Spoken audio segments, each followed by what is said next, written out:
Since I've released my prejudice in the LGBT plus video, I've learned a lot about myself. I learned that I'm a biphobe for bringing up that whole bi-het thing happened, that I'm an oppressor because I look like I'm straight, and that I apparently ignored the real prejudice in the LGBT plus community when I chose to talk about silly asexuals and aromantics and not racism and transphobia.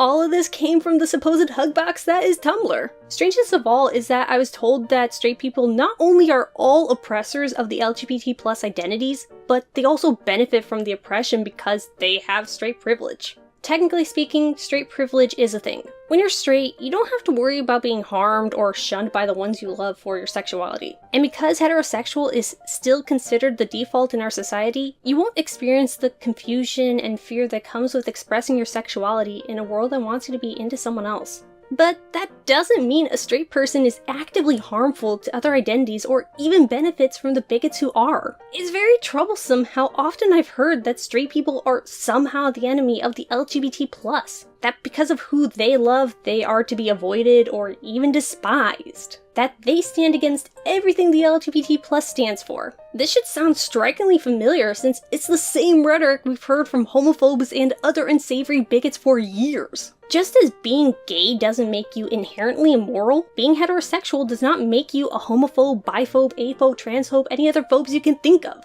Those labels require actions in order to fit. This is the same thinking that leads people to believe that bifolk will sleep around because they aren't tied to one gender, or that polyfolk will try to date literally everyone. So, straight privilege exists. Straight folks aren't inherently oppressors, but what about how they benefit from the oppression of the LGBT+ identities? I did say myself that straight folk don't have to fear backlash for who they love or identify as, doubly true if they're cisgendered, that they can feel right at home in the society that considers their sexuality normal, meaning that they never have to worry about even coming out since it's assumed that they're straight already. Even though those tie into straight privilege, still can't say they benefit from oppression entirely. No, they'll never have to worry about coming out to their parents and friends, but in a community that is openly rejective of LGBT+ identities, they will have to worry about even questioning what they are. Experimentation would be completely off the table lest they want to risk getting caught or the person they wanted to test their sexuality with turned out to be a bigot too. Expressing their sexuality or gender identity wrong could make them an outcast,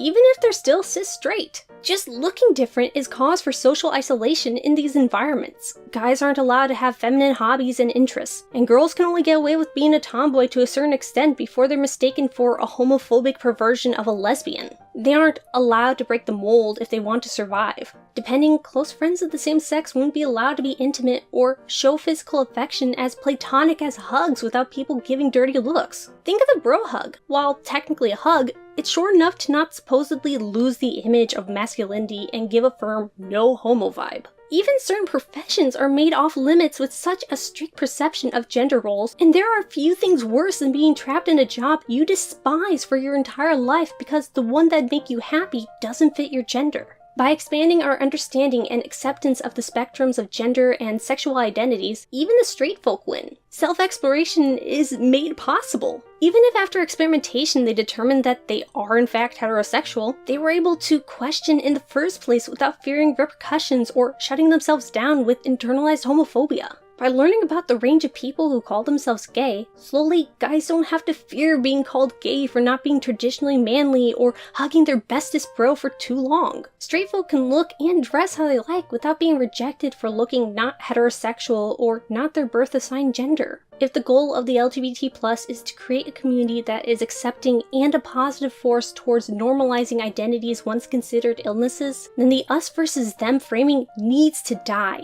Not only does this directly go against the message that we shouldn't be ashamed for how we were born, but it also ends up working against promoting acceptance. This mentality still says that if you don't look like us, then there's something wrong with you. That you are an other worthy of ignoring at best if you are content with your gender and are attracted to the opposite sex. It's the same thing we have been hearing from bigots for years, but flipped around. True, homophobes, transphobes, etc. benefit from the oppression of the LGBT+ identities because they never have to be made uncomfortable by their own prejudice or have to reflect on if they're actually the problem. And though these horrible people are often straight and cisgendered, that doesn't make the two one and the same. Bigots come in all sexualities and gender identities. Do not conflate the two. That's how we make enemies out of much-needed allies. The only way to create a world where exploring yourself isn't considered risky or dangerous is to practice what we preach. Acceptance of those who've not done wrong, and encouraging people to expand their understandings of what normal actually looks and should look like.